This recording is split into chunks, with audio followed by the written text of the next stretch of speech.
There's no denying the fact that China has always been eager to bring something new to the table for the world. Its cutting-edge technology has ensured that the world is revolutionized at an unimaginable pace. But in the space arena, China has gone past all the boundaries. The Chinese have reinvented the space station according to the needs of the 21st century, and the Western world has no clue how they planned it. The Tiangong space station is the most advanced station in the world. And here's what you need to know about. Welcome back to our channel. Join the space exploration journey with us and discover challenges and mysteries of cosmic adventures. Space stations have existed in orbit since the early 1970s, but the one that the Chinese have put into space is very different from all the others, making it one of a kind for the space enthusiasts. If we take a trip back in history, the Soviets were the first to deploy a single-module space station in 1971, known as Salyut, and then the race started. NASA made no delay in deploying their space station 2 years later, but the Soviets still had other plans. In 1986, they deployed the first-ever modular space station, known as the Mir. In fact, the International Space Station that we see today is somewhat inspired by the Mir as well. However, this was the story of Russia and the US, but the arrival of China is now. Tiangong is one-of-a-kind 3-module space station which is 55 meters long and 39 meters wide, and it orbits around 400 kilometers above the surface of Earth. The core command module of this station is Tianhe, which was launched back in 2021. The next Wentian module was added in 2022. And the twin model of Wentian, known as the Mengtian module, was added in November of 2022. Do you see the time difference in all these modules? Even less than a year in development seems imaginary, doesn't it? It took 10 years for the ISS to complete, but when we talk about this Chinese space haven, it only took 1.5 years for China to develop this revolutionary space station. Surprisingly, it's actually Phase 3 of the plan that China started in the 20th century, with the Project 921. It was the first Chinese plan to leave its mark in space. In Phase 1, the plan was to launch a crew-capable rocket and a spacecraft. However, both of these were launched in 1999. Phase 2 of the plan started when the Chinese performed their first spacewalk via Shenzhou 7, and after this, the country began to deploy several test modules which can refer to mini space stations. During this period, they also developed the Heavenly Ship, the Chinese cargo transport vehicle that had the carrying capacity of 6,500 kilo.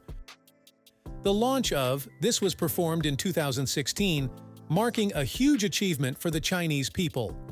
So, fast forward to Phase 3, it's exactly where we are right now. The Tiangong space station. But any wonder why would China invest so much in creating their own space station? Isn't the International Space Station enough for them? Well, the fact is that China is banned from the ISS. Surprising, isn't it? In 2011, the US banned China from visiting the International Space Station, creating an obvious need for the Chinese to create one of their own. But why did the US ban Chinese from the ISS?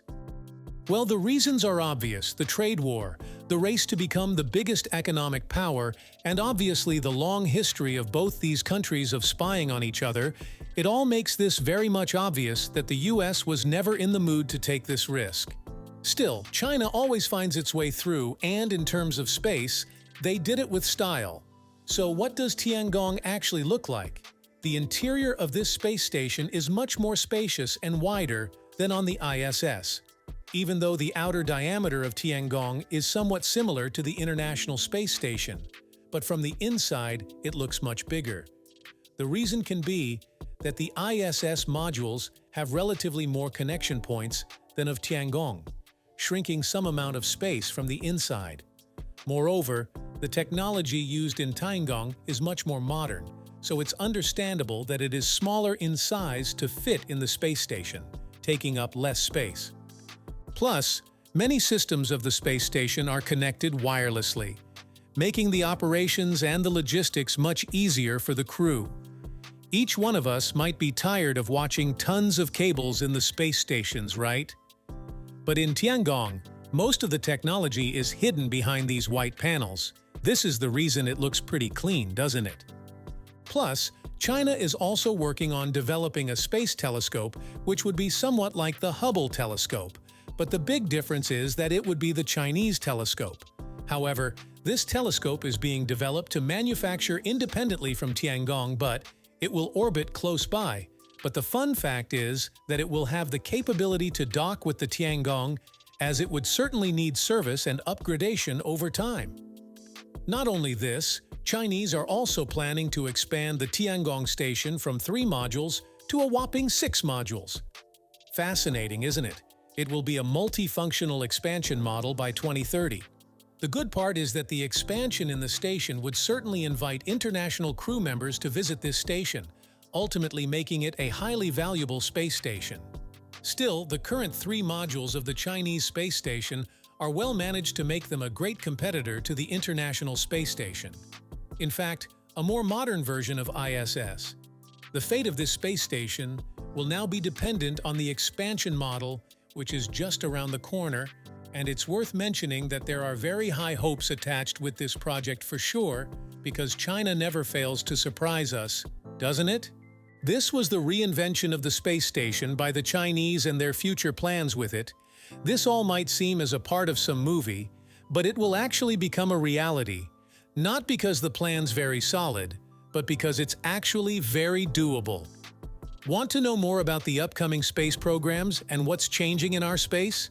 Subscribe to our channel, and don't forget to share your valuable feedback in the comments section. Don't forget to check out the latest videos on the channels, as we expect to see you soon, as more interesting content is coming your way. Thanks for watching. Take care.